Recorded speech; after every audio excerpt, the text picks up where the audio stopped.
नमस्कार मित्रों, आज की कड़ी में प्रधानमंत्री फसल बीमा योजना क्या है और ये कब शुरू की गई थी, इससे क्या लाभ हैं और इसकी क्या क्या अर्हताएं हैं, उन पर हम चर्चा करेंगे। धन्यवाद।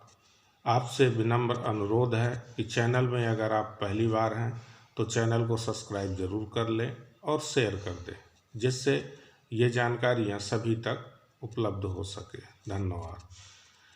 प्रधानमंत्री फसल बीमा योजना, ये योजना प्रधानमंत्री नरेंद्र मोदी के शासनकाल में 18 फरवरी 2016 से प्रारंभ की गई थी। यानी जो ये योजना है इसका प्रारंभ हुआ था 18 फरवरी 2016 से।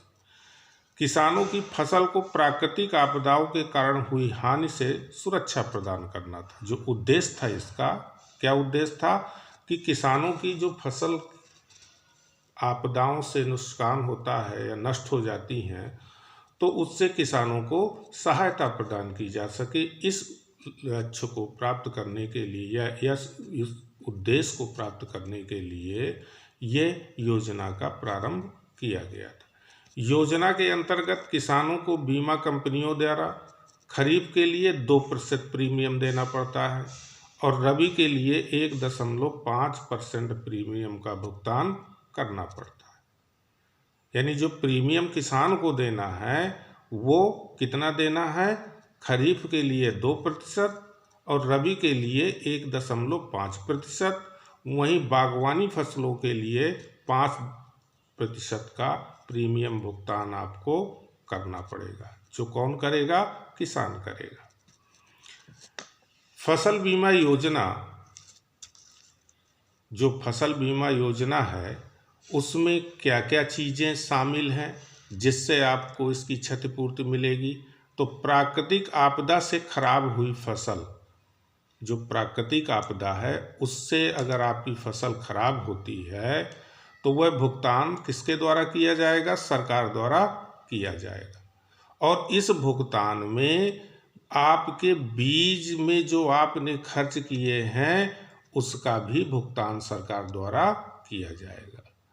पहले योजना ये जो योजना थी प्रधानमंत्री फसल बीमा योजना जो चालू की गई थी, ये पहले जो जितने भी किसान ऋण लेते थे या किसान क्रेडिट कार्ड बनवाते थे वो सभी के लिए क्या थी? अनिवार्य थी।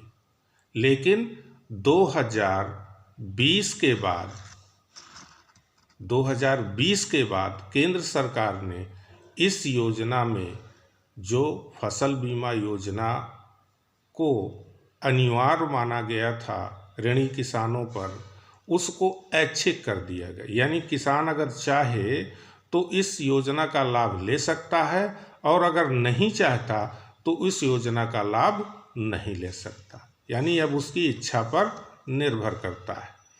इस योजना में फसल कटाई के बाद, यानी अगर आपकी फसल खेत से कट गई है, फसल कटाई के बाद हुए नुकसान को भी शामिल करता है। यानी खलिहान में अगर कोई आपदा या खेत में पड़ी फसल पर कोई आपदा है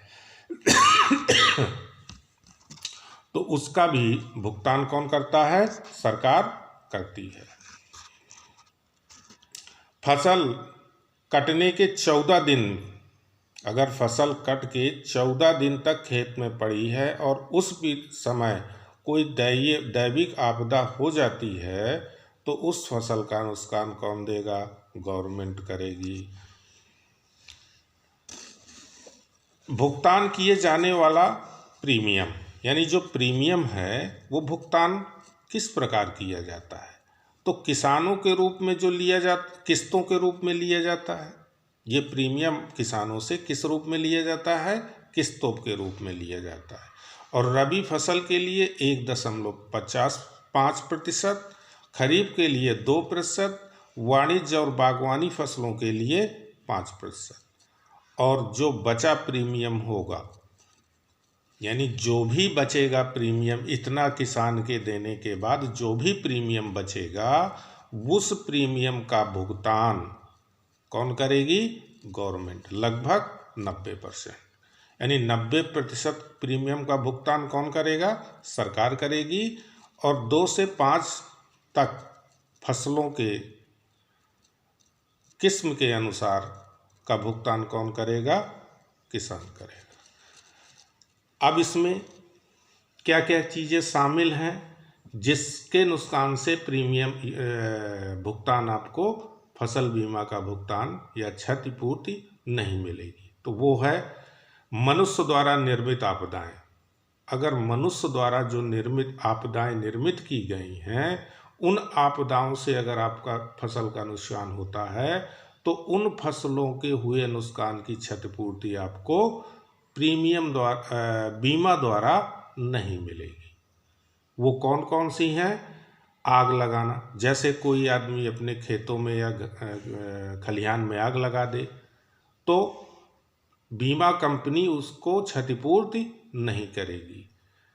चोरी, सेंध लगाकर आपका अनाज या आपकी फसल को कोई ले जाता है तो बीमा कंपनी आपको क्षतिपूर्ति नहीं देगी। यानी जो प्रकृति द्वारा आपदा है, प्रकृति द्वारा जो आपदा है, केवल उसी पर बीमा कंपनी आपको क्षतिपूर्ति करेगी। और जो कृत्रिम आपदाएं हैं उन पर किसी प्रकार की क्षतिपूर्ति देय कंपनी द्वारा नहीं होगी। धन्यवाद मित्रों। जो फसल बीमा योजना के अंतर्गत जो चीज़ें थीं वो आप तक हमने पहुंचाने का प्रयास किया। धन्यवाद। आपसे एक विनम्र अनुरोध है कि इसी तरह की जानकारियां अगर आपको प्राप्त करना है तो चैनल को सब्सक्राइब ज़रूर कर लीजिए, लाइक करिए और अपने सुझाव देने के लिए कमेंट करिए और शेयर ज़रूर कर दीजिए जिससे ये दूसरे तक भी पहुंच सके। धन्यवाद।